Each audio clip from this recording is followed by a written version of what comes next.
dia! Bom dia! A paz de Cristo para todos nós. Eu não tenho muito o que falar, né, gente? O que eu vou falar depois do retiro que o próprio Deus estava presente no meio de nós, falando conosco, Ele mesmo falando conosco? Não tenho assim muito o que falar. Eu penso assim que vocês e eu, nós já escutamos assim, nós bebemos de uma fonte cristalina, puríssima, na presença do próprio Deus. Eu não sei se vocês pararam assim para pensar nisso, mas eu fiquei lá no fundinho da capela durante a adoração e eu ficava tão comovida com o que a gente estava passando naqueles momentos, porque eu pensava assim, Senhor, mas quem sou eu para estar aqui? E o padre Simeão falou assim, que agradeceu muito a Deus a oportunidade que nós tivemos de honrá-lo. E eu agradeço muito a Deus a oportunidade que Deus nos deu de honrar-nos com a presença dele no meio de nós.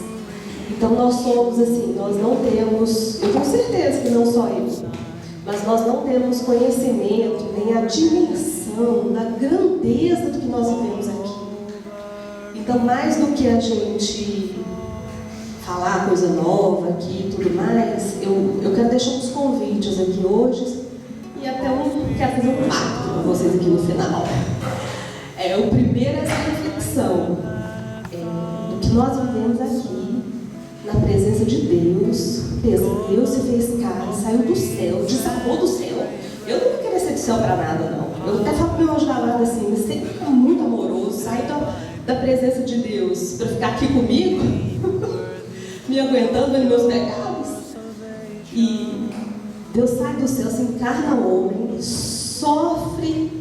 Assim, quem leu aquele livro que o Beneval publicou da vida de São José, sabe que Jesus sofreu desde a infância.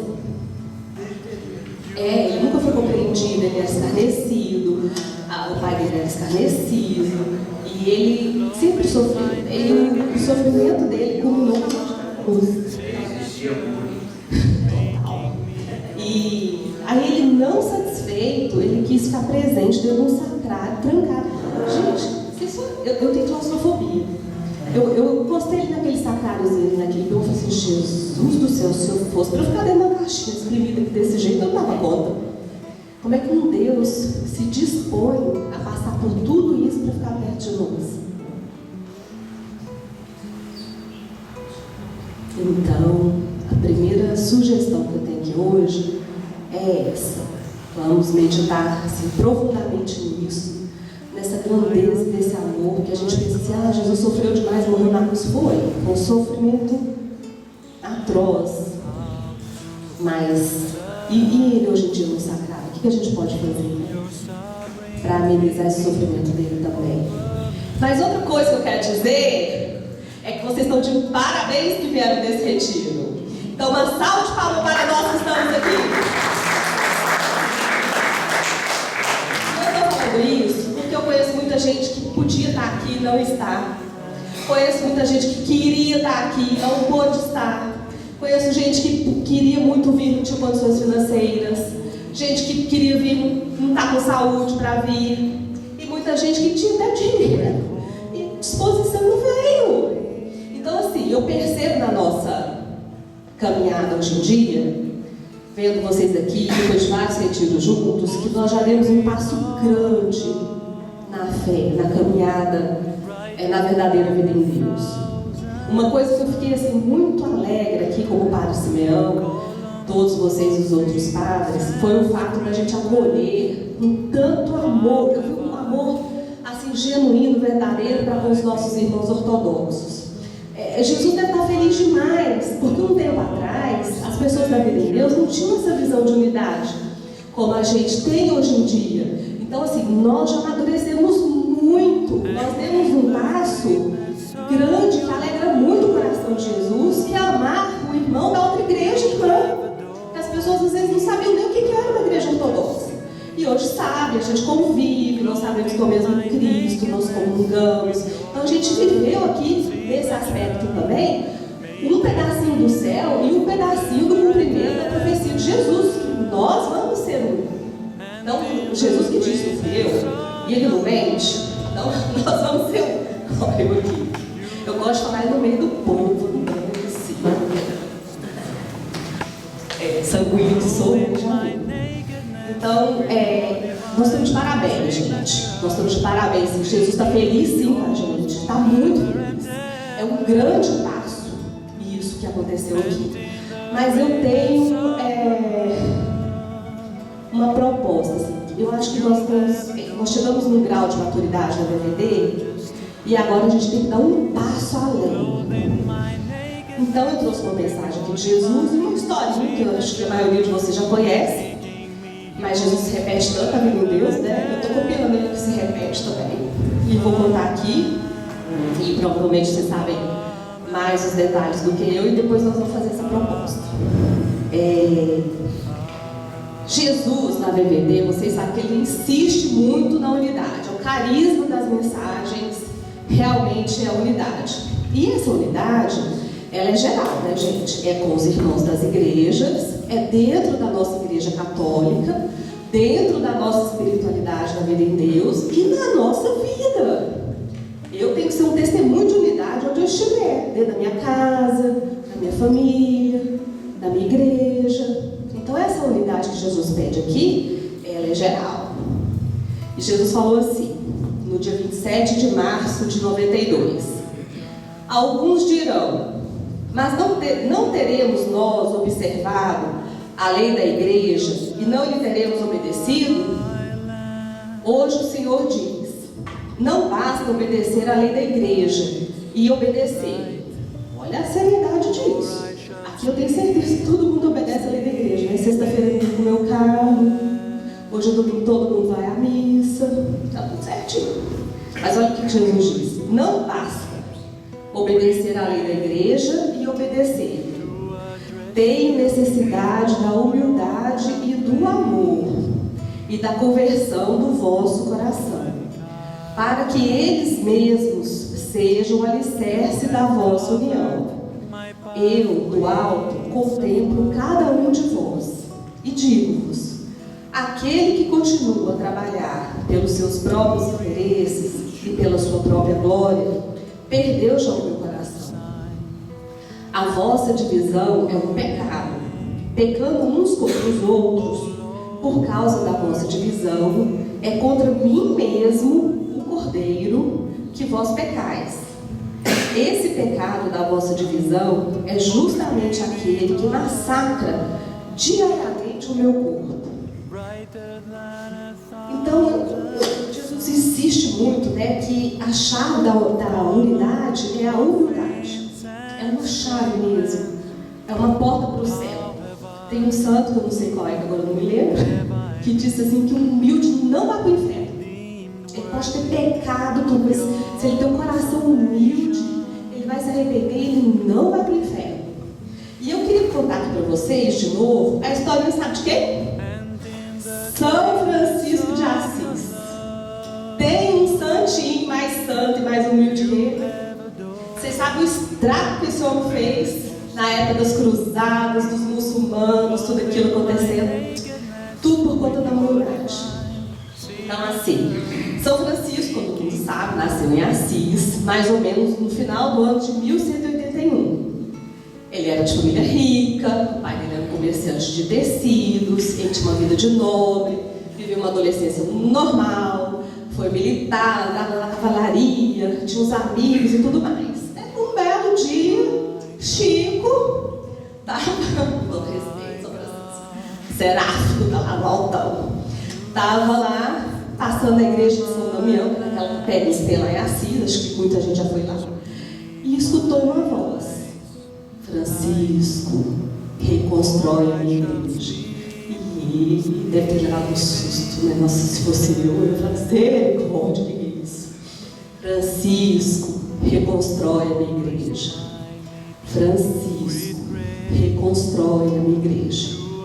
E ele, né, tadinho, pensou assim: nossa, a capelinha está caindo os pedaços, vamos reconstruir isso daqui. E eu sou que era toda a capelinha.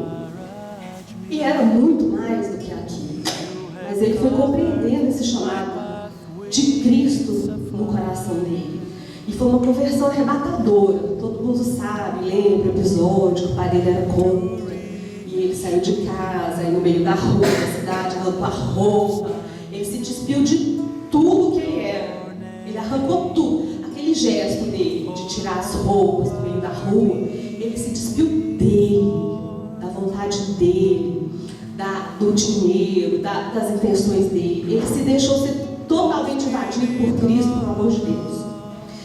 E ele estava numa época, quando São Francisco nasceu, que foi logo um século depois que houve a grande divisão entre a Igreja Católica Romana e a Igreja Ortodoxa. Era o caos da Igreja Católica. Vocês não têm noção. É mais ou menos aqui que o Padre Júlio contou. Era uma época dificílima. Se vocês estão achando que as coisas hoje estão difíceis na igreja, é porque vocês não pesquisaram naquela época de São Francisco. Então era muito difícil. Era um clero frio, que não rezava, envolvido com a política. Era uma confusão enorme. E São Francisco viu tudo aquilo. Só que São Francisco, ele não se opôs à igreja. Ele amou. Deus inflamou o coração dele e chamou ele e reconstrói. Assim como a gente vê na vida em Deus, fazendo uma comparação, que Cristo fala isso para a Vassula, né? Reconstrói a minha igreja.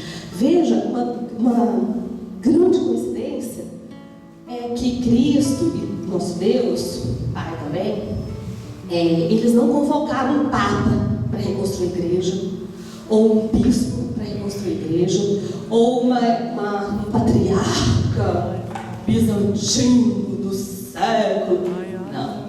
Ele pegou um instrumento frágil, débil, que era um grande pecador, como Vassula, e como cada um da gente aqui, cada um de nós. E teve uma história muito interessante, que o Papa Inocêncio III, que era o Papa da época, em 1207, ele teve um sonho profético. Ele viu que a igreja de São João Latrão, aquela grande igreja de Roma, que é a mãe das igrejas, ele viu que a igreja estava desmoronando no sonho. E que um frade, miudinho, feinho, uma roupinha feia, estava escorando aquela igreja. A igreja toda desmoronando e ele sustentando a igreja. E o Papa Santo Inocêncio ficou impressionado com aquele sonho e não se esqueceu. E enquanto isso, o chamado de Francisco crescia dentro dele. Ele ficou como eremita um tempo, rezando, orando, andando como eremita, mas depois ele pensou assim: eu tenho que formar uma congregação. E eu tenho que estar com essa congregação ligada à Igreja Católica, mesmo diante daquele caos todo que estava naquela época. E assim, por uma inspiração divina, escreveu a ordem, né, dos franciscanos e foi até o Papa Inocêncio III se submeter a ele, submeter a intenção dele ao Papa. E quando ele chegou lá, o Papa lembrou do sonho que ele teve e intuiu que aquele fradezinho, aquela pessoazinha franzina, era ele, e autorizou fazer a ordem dos franciscanos e eles começaram os trabalhos.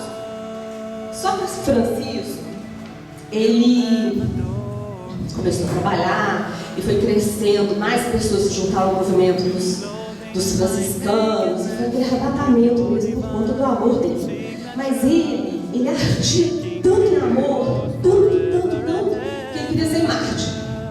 Ele disse: eu quero ser mártir, eu quero entregar minha vida a Deus por amor. Ele falava assim: é natural que se pague amor com amor.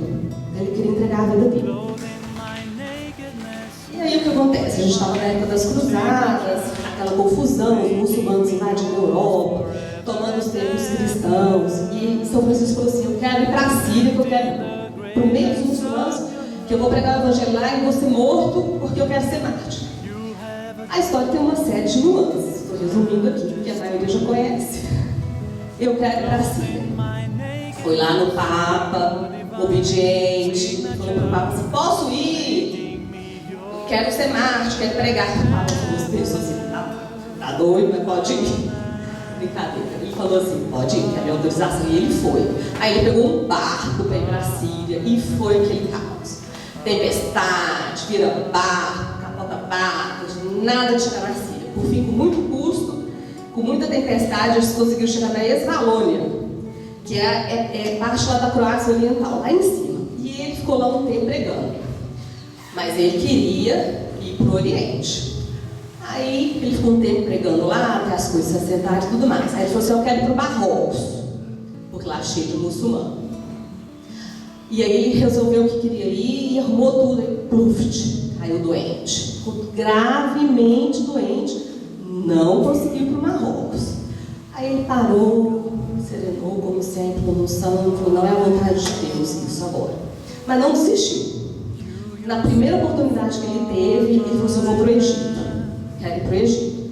E a gente estava na parte da quinta cruzada. Estava assim, os muçulmanos invadindo os territórios santos do Oriente, os cruzados batalhando, e tinha um sultão nessa época que era sanguinário, um sultão egípcio, muçulmano, que era conhecido assim por odiar os cristãos, massacrar os cristãos, sem piedade. E São Francisco falou assim: eu vou lá falar com ele. Era o sultão Al-Kamil. Ele falou: eu vou lá. E foi. E ele estava junto com um freizinho chamado Iluminado. E tinha outros irmãozinhos com eles. Mas ele insistiu que queria falar com esse sultão. Ele tinha tanto amor ao Evangelho de Cristo. Ele era, todo mundo sabe da vida de São Francisco, mas era um amor tão ardente, tão humilde, que ele queria ir lá, não era para acabar com a guerra, ou para falar da Igreja Católica. Ele queria ir lá para conversar com o sultão, para que o sultão se convertesse e salvasse a alma dele, não fosse para o inferno. E convertesse o povo muçulmano também, porque ele queria a salvação do povo. Ele queria que esses homens se salvassem, que acreditassem em Cristo e fossem salvos. E ele foi. E Deus providenciou que ele estivesse no campo de batalha, no momento que estavam os dois exércitos juntos, de frente um para o outro.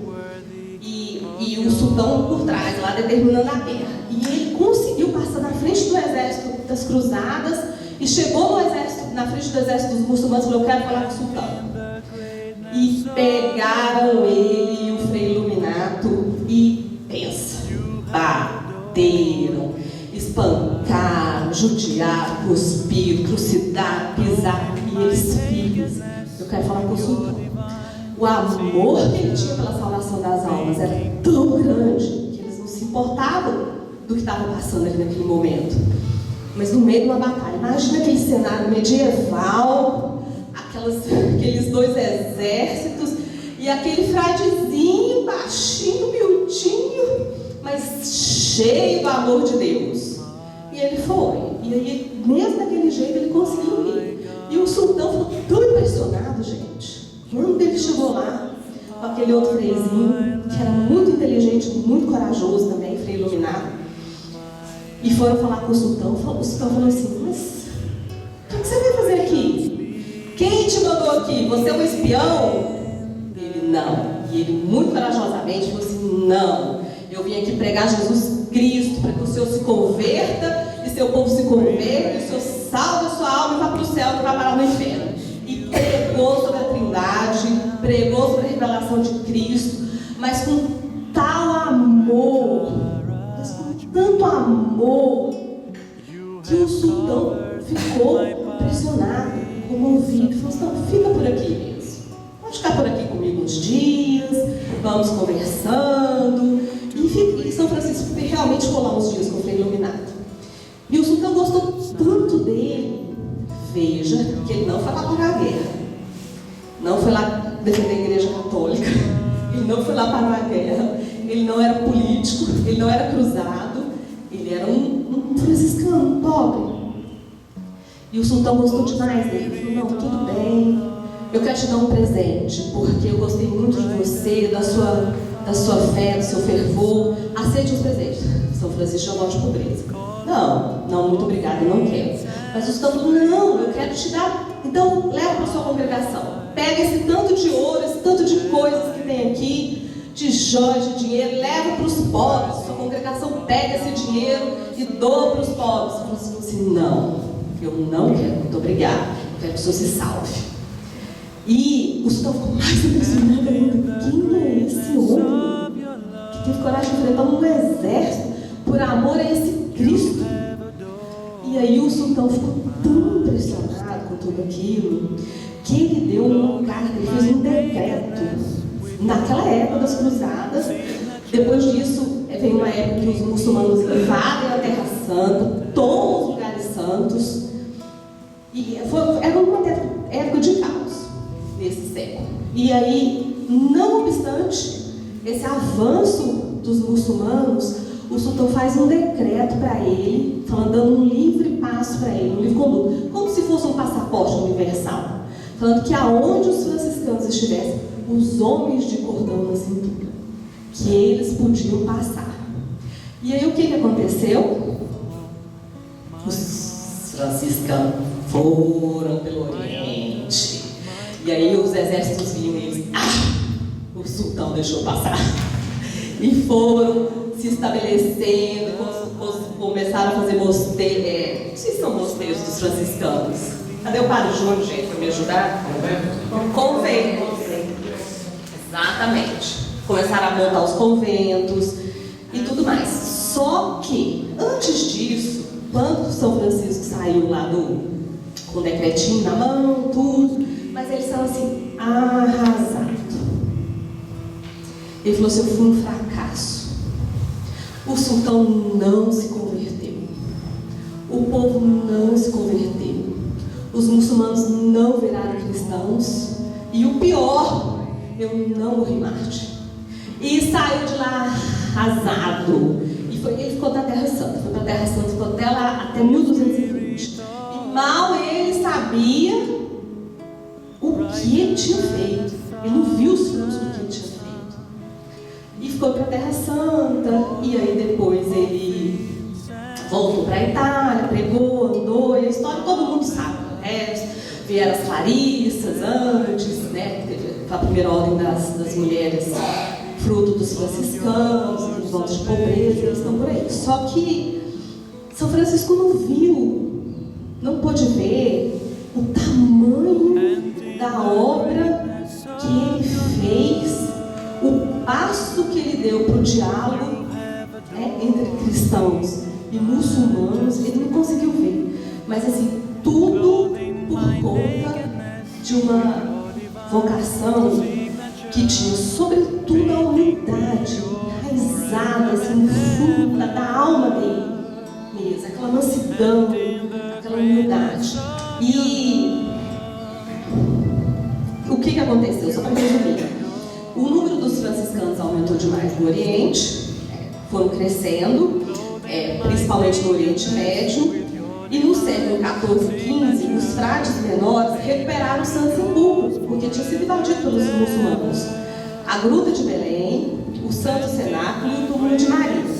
Nesses tempos, a província da Terra Santa foi dividida em custódias, que está lá até hoje, né, que a gente conhece, entre as quais as custódias da Síria, da Armênia e da Terra Santa. O Papa Clemente VI, em 1342, São Francisco tinha vivido muitos séculos, instituiu a custódia da Terra Santa, a fim de representar a Igreja Católica na Terra Santa, para a manutenção do cuidado dos lugares santos e a assistência aos peregrinos. E, como a gente sabe, os franciscanos estão na Terra Santa até hoje, lá com os palestinos, e são muito respeitados pelos muçulmanos até hoje.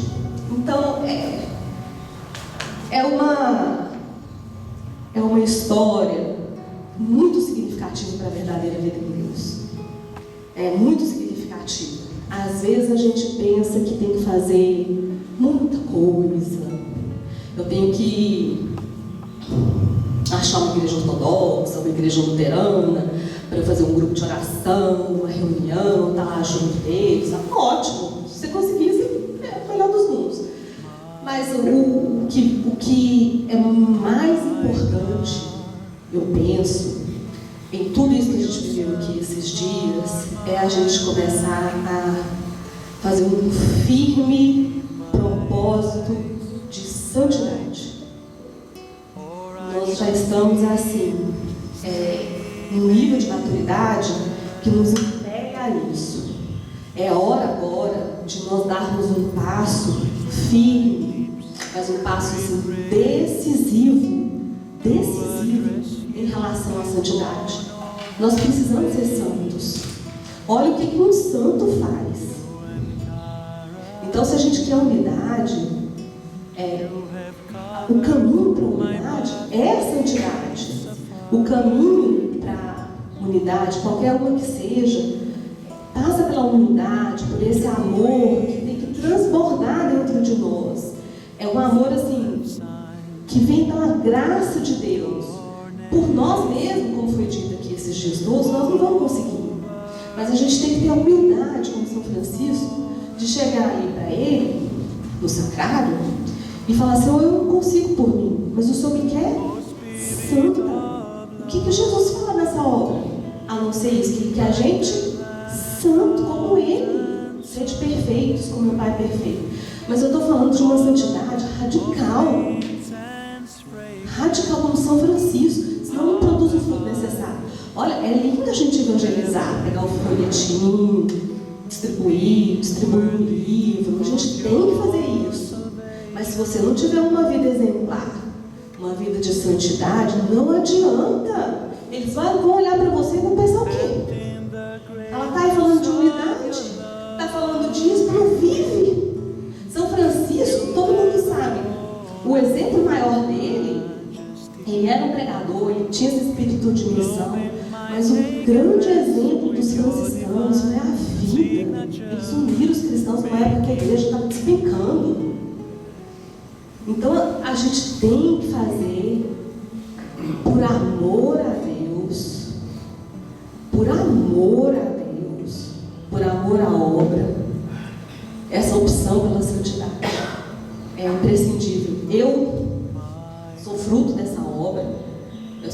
A maioria já sabe da história, uma convertida pela verdadeira vida em Deus, e eu tenho muito amor por essa obra.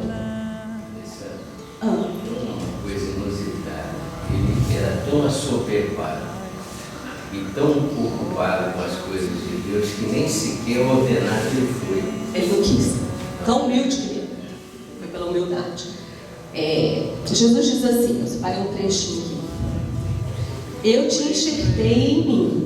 Nós já estamos bem. Pensa. Nós já estamos bem. Enxertados nele estamos. Eu te enxertei em mim para cresceres em meu espírito e no meu amor. O amor está acima de tudo. Ele vivifica todas as virtudes. Olha, minha soberania sobre todos torna-me clemente para com todos. Eu governo cada um com grande tolerância. Pecadores indignos, todos vós podeis ser, mas a minha paciência é grande. Isto para vos ensinar como deveis procurar misericórdia. Sim, eu me permito testar-te, para provares que és digna de estar comigo. Então, não deixes que tua esperança seja em vão. Chegar à perfeição é o que eu desejo de todos vós. Chegar à perfeição é o que eu desejo de todos vós. Procura agradar-me, pois isso é o que eu desejo. Persevera no caminho da retidão. Eu, o Altíssimo, cuidarei de ti. De novo, não tenhas medo do mar revolto. Minha glória será vista no Oriente. Não precisa falar nada, vou falar o quê? Então a gente, vamos fazer esse pacto, vigiar os nossos atos. Como eu sou uma filha tardia da igreja também, eu tenho muito amor na nossa igreja católica e aos nossos padres, sejam eles quais forem. Como eu era de uma família espírita, eu detestava padre. Muitos aqui já escutaram isso, né? Eu tinha pavor, falava mal, julgava. Condenava. E eu peço muito perdão a Deus por isso. Então não julgue a igreja. Não fale quando errado de ninguém, muito menos de um ungido de Deus. Quem somos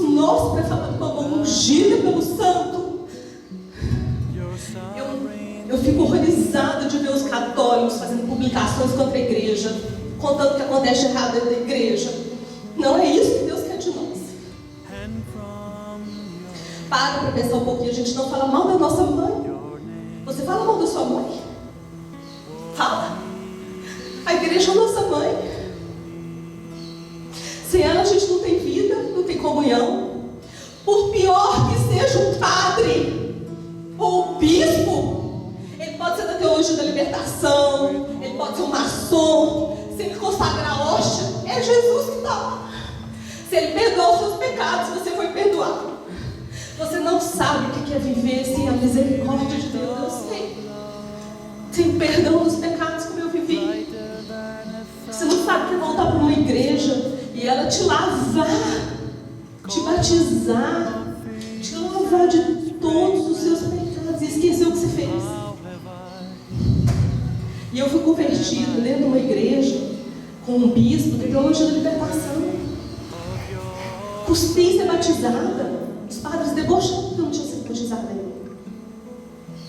Então não preocupa não, meu irmão, que a igreja está despencando sim ou não, que o padre é isso ou aquilo. Não se preocupe, a igreja é de Deus e as portas do inferno não prevalecerão sobre ela. Se Deus me trouxe e me salvou, Ele traz qualquer um, Ele cura qualquer um, Ele converte qualquer um. Não se preocupe, reze. Vamos ser santos. É a nossa santidade que vai salvar a igreja, os irmãos, e vai criar uma unidade. Irmão, você falava do bispo de Roma. Mas ele é padre, não? Primeiro ele é padre, depois ele é bispo, depois ele é cardeal. Não precisa eu falar. Então, a gente vamos ter essa gratidão a Jesus. Vamos ter essa gratidão a essa obra, a tudo que Deus fez por nós. E vamos fazer esse pacto de amor. Tem que ser um pacto de amor. Não é fácil.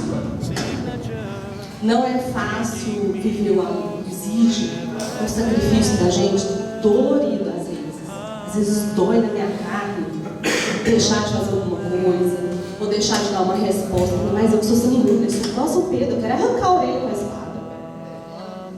Mas, às vezes dói assim, como se estivesse entrando uns espelhos assim dentro de mim, mas eu me calo. Aí, para eu me calar, eu lembro de Jesus na cruz. Porque se eu for olhar para o irmão, eu não vou me calar. Mas eu lembro dele na cruz e me calo.